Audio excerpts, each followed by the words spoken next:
क्यों बेटी किरण, आज सब्जी में क्या खाएगी? बता तो सही, तेरी पसंद की सब्जी बना दूंगी। माँ, मटर पनीर, मटर गाजर या मटर मशरूम कुछ भी बना दो। आलू मटर की सब्जी बना दूं क्या? आलू मटर की सब्जी में मुझे कोई स्वाद नहीं आता माँ।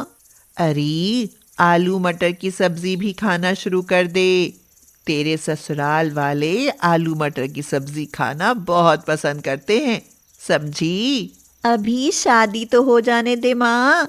अभी मुझे उनकी पसंद और नापसंद से क्या लेना। फिर भी माय डियर डॉटर, मैं आज आलू मटर ही बना रही हूँ। मन करे तो खाना, वरना मत खाना। अरे माँ, खा लूंगी, बस अब गुस्सा क्यों दिखाती हो? मैं गुस्सा कहाँ दिखा रही हूँ माय डियर बेटी। मैं तो तुझे तेरे होने वाले ससुराल की मनपसंद सब्जी बनाकर खिलाना चाहती हूँ।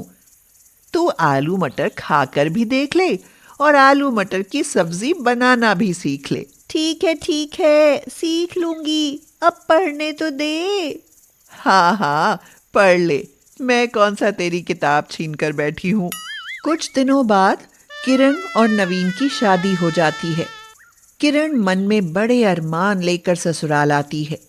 उसकी ससुराल में सास, ससुर, जेठ जेठानी, ननद, देवर और एक सयानी बुआ सहित भरा पूरा घर था। सयानी बुआ का नाम तो सरोज था, मगर वह हर बात में सयानापन दिखाती थी, इसीलिए उसे सब सयानी बुआ कहते थे।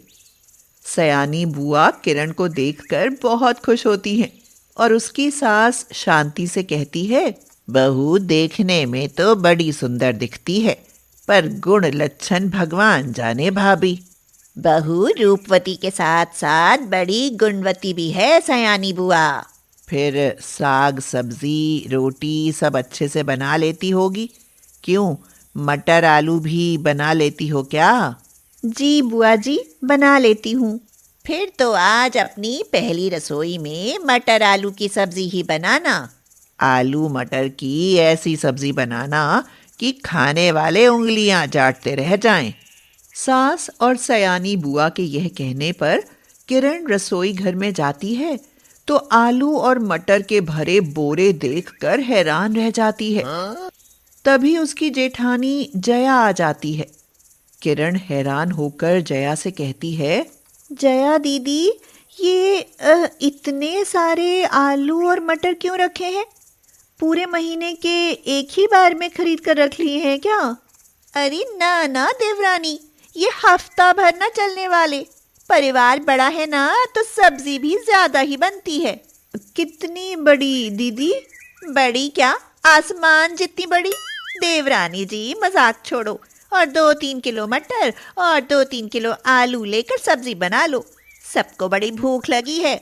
यह कहकर जया अपने कमरे में चली जाती है और किरण एक डलिया में मटर निकालकर उनको छीलने लगती है।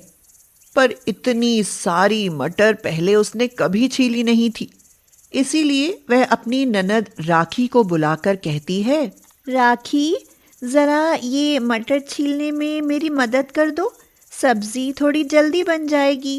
भाभी, मैं तो नहाने के लिए जा रही हूँ, वक्त होता तो छिलवा भी देती। यह कहकर राखी भी रसोई से निकल लेती है। रह जाती है बेचारी किरण। किरण किसी तरह मटर छीलकर आलू मटर की सब्जी बनाती है। चूंकि किरण की पहली रसोई थी, इसीलिए वह पूरी तबीयत से खड़े मसाले पीसकर खूब स्वादिष्ट और चटपटी सब्जी बनाती है और उसकी आलू मटर की सब्जी सबको बहुत पसंद आती है। बहू तो सच में गुणवती है। देखो तो आलू मटर की कितनी लजीज सब्जी बनाई है। अरे भाई, सब्जी में तो जान डाल दी बहू ने। खाकर सच में मजा आ गया। उस दिन के बाद रसोई बनाने का काम किरण के हाथों में ही थमा दिया जाता है।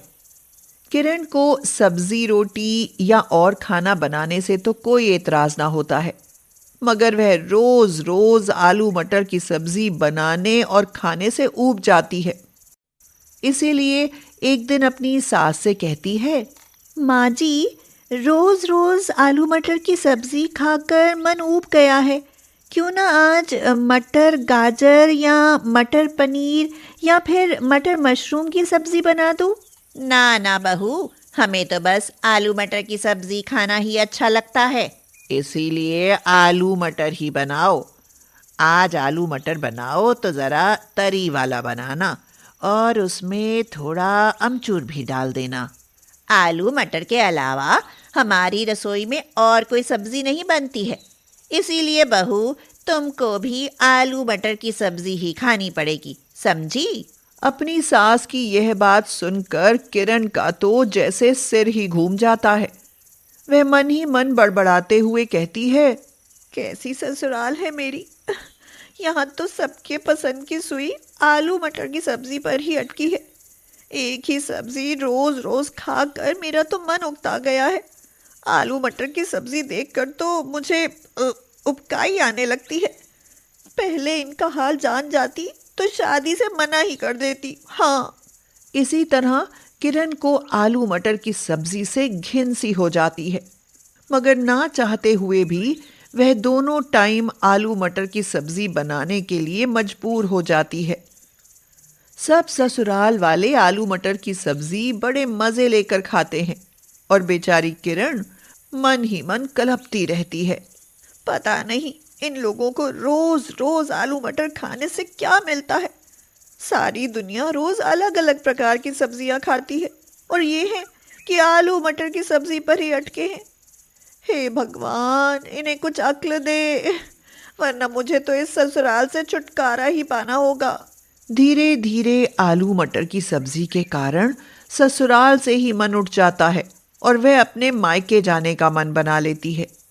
मगर इसी बीच एक दिन जैसे ही किरण आलू मटर की सब्जी तैयार कर रोटियां बनाने लगती है, उसकी सास आकर कहती है, अरे बहू, आज खाना क्यों बना रही हो? आज तो हम सबको शादी की पार्टी में जाना है ना। यह तो आपने पहले बताना था माँ जी।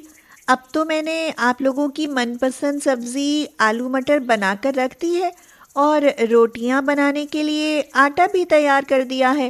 तो क्या हुआ भाभी, इन्हें फ्रिज में रख दो, बाद में जब घर आएंगे तब खा लेंगे।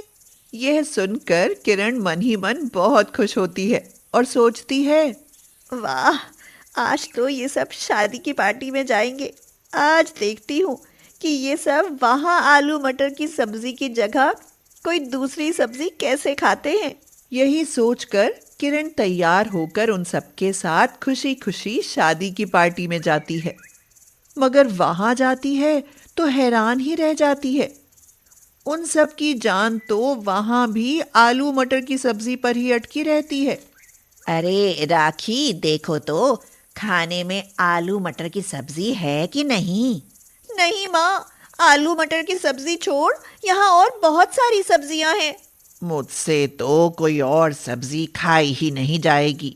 मैं तो आलू मटर की सब्जी ही खाऊंगी। बुआ जी, कुछ और सब्जी खा लो। नहीं नहीं, मैं और कोई सब्जी ना खाऊंगी। मैं तो घर जाकर आलू मटर की सब्जी और रोटियां खा लूंगी। हाँ। सयानी बुआ की तरह एक एक कर सभी शादी के समारोह में कुछ खास खाना नहीं खा पाते और भूखे ही घर लौट आते हैं। आते ही किरण से कहते हैं, बहू, हम सबको बहुत भूख लगी है, जल्दी से आलू मटर की सब्जी और रोटियां बना दो। भाभी, सुबह की जो सब्जी फ्रिज में रखी है उसी को गर्म करके रोटियां बना दो। उस दिन बदकिस्मती से सारा दिन बिजली गुल रहती है और इसी कारण फ्रिज में रखी सब्जी खराब हो गई थी। सब जैसे ही उस सब्जी को खाते हैं, उन सब को पेट दर्द और दस्त की शिकायत होने लगती है। वे सब डॉक्टर के पास जाते हैं और डॉक्टर को सारा सच बताते हैं तो डॉक्टर उनको मूंग की खिचड़ी खाने की हिदायत देता है। साथ ही उन्हें रोज अलग अलग प्रकार की सब्जियां खाने की बात भी कहता है। फिर जब वे घर आते हैं तो किरण से कहते हैं, बहू, हम सब के लिए मूंग दाल की खिचड़ी बना दो। क्यों बुआ, आलू मटर की सब्जी ना बना दूं? अरे ना ना बहू, अब से हम रोज रोज आलू मटर की सब्जी ना खाएंगे। अब हमारे लिए रोज अलग अलग प्रकार की सब्जियां ही बनाना। हाँ। यह सुनकर किरण बहुत खुश होती है और फिर उसका ससुराल में मन लग जाता है। एक दिन गीता का पति काम पर जाता है तो एक सड़क हादसे में उसकी मौत हो जाती है। गीता दुखी होकर कह रही है, हे भगवान, ये तूने मुझ गरीब पर क्या पहाड़ तोड़ा। अगर प्राण ही लेने थे तो मेरे ले लेता, कम से कम मेरी बेटियों का पेट पालने वाला तो जिंदा रहता। बूढ़ा बद्री बोला, बहू, अब रोने से क्या होगा बेटी, मैं तो अभी जिंदा हूं ना, तुम सबका ख्याल मैं रखूंगा। यह कहकर बूढ़ा बद्री फूट फूट कर रोने लगता है। उसे रोते देख गीता खुद पर काबू करते हुए कहती है, बापू, आप तो मर्द हैं, क्या आप इस तरह रोते अच्छे लगते हैं। महेंद्र बद्री का इकलौता बेटा था। महेंद्र की अचानक मौत से बद्री के परिवार पर संकट का पहाड़ टूट पड़ता है। महेंद्र की 2 बेटियां हैं। अब उनको पालने की जिम्मेदारी बूढ़े बद्री के कंधों पर आन पड़ती है। रोते रोते बद्री अपने बेटे के ख्यालों में खो जाता है। बापू, मैंने पक्का घर बनवा दिया है, अब सर्दियों में कितनी ही ठंड क्यों न पड़े, हम सब चैन की नींद सो पाएंगे। बद्री बोला, घर तो तू बना कर चला गया बेटा, पर अब इस घर में रहने वालों के लिए दाना पानी कहां से आएगा। महेंद्र की मौत के बाद बद्री और उसकी बहू गीता अपनी गाय का दूध बेचकर किसी तरह अपने परिवार का पेट पालने लगे तो अचानक एक नई मुसीबत आन पड़ी। एक दिन सुखिया लाला अपने कुछ आदमियों के साथ बद्री के घर आया और कहने लगा, कसम तिजोरी की, क्यों बे बद्री, लाला का पैसा लेकर भूल गया क्या? कौन सा पैसा लाला, मैंने तुमसे पैसा कब लिया? कसम तिजोरी की, अरे तूने नहीं, तेरे बेटे ने लिया था। तेरे लिए ये पक्का घर बनवाने के लिए पूरे 20,000 का कर्जा लिया था। लाला की बात सुनकर गरीब बद्री और उसकी बहू गीता की तो जैसे जान ही निकल जाती है। गीता सुखिया लाला से कहती है, पर इस समय हम कर्ज चुकाने की हालत में नहीं है लाला। सर्दियां आने वाली हैं और कहीं मजदूरी भी नहीं मिल पा रही है। पर कर्ज देने से मना नहीं करते लाला, हमें कुछ मोहलत दे दो, हम सर्दियों के बाद तुम्हारी पाई पाई लौटा देंगे।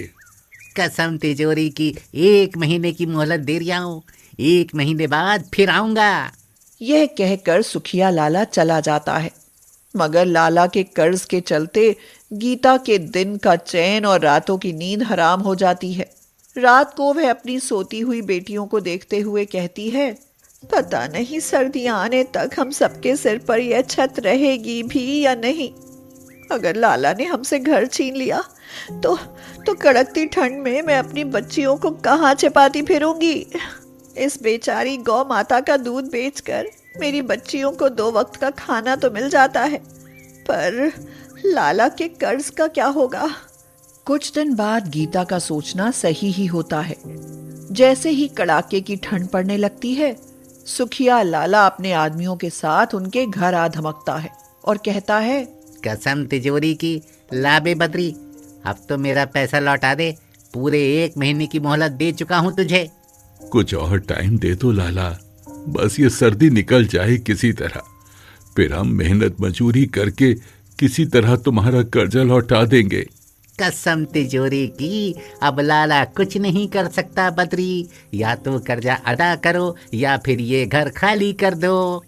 घर खाली करने की बात सुनकर गीता के तो जैसे प्राण ही निकल जाते हैं। वह लाला के आगे गिड़गिड़ाने लगती है और कहती है, लाला, इस कड़कती सर्दी में मैं अपनी बच्चियों को लेकर कहाँ जाऊंगी। लाला, कुछ तो रहम करो। कसम तिजोरी की, अरे मेरी बला से कहीं भी जाओ, मैंने क्या तेरी बच्चियों को सर्दी से बचाने का ठेका लिया है। चलो बेरंगा, फेंक इनका सामान घर से बाहर और ताला लगा दे कस के। बद्री और गीता सुखिया लाला की बहुत मिन्नतें करते हैं, मगर निर्दयी लाला उनकी एक नहीं सुनता। उन्हें घर से निकाल ही देता है और वे अपनी गाय को साथ लेकर घर से निकल जाते हैं। कड़कती ठंड में सिर पर गट्ठर लादे गांव से बाहर जाते हैं। बद्री कहता है, बड़ा निर्दयी निकला सुखिया लाला। भला ऐसी भयंकर ठंड में भी कोई किसी का घर छीनता है। बापू, जब भगवान ने ही हमारा सहारा छीन लिया तो फिर इंसान से क्या उम्मीद। मैं तो कहती हूँ कि घास फूस इकट्ठा करके कोई झोपड़ी डाल लेते हैं। हाँ बहू, यही सही रहेगा। यह कहकर बद्री कुछ बांस काट कर लाता है।